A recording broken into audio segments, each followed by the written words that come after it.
Magandang gabi po sa lahat. Please like and follow po. Yan, kung mapapansin nyo po, yung mga pet ko na nasa garden ko is ginamitan ko po sila ng barn owl.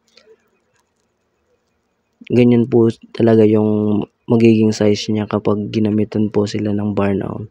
Kapag binili ko po sila sa shop. Ganyan po.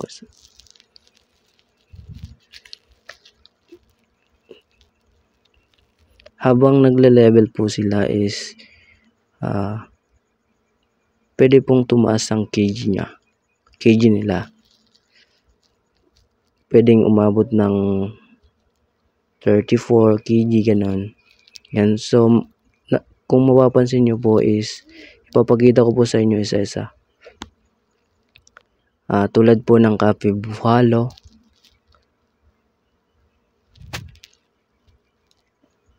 and again, and tulad din po ng hyena. Ayan po, kung mapapansin nyo po. Ayan. Ipapakita ko po sa inyo isa-isa. Di ko po dyan pinakita yung mga nilagyan ko ng jumbo pet shard. Kasi malalaki po yun. Yun yung result ng jumbo pet shard.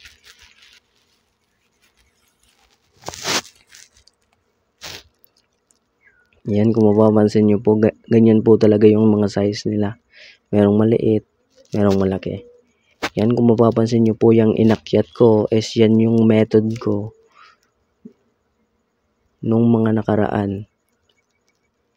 Yan, kung mapapansin nyo po, ang laki, no? Kitang-kita sila sa baba, oh.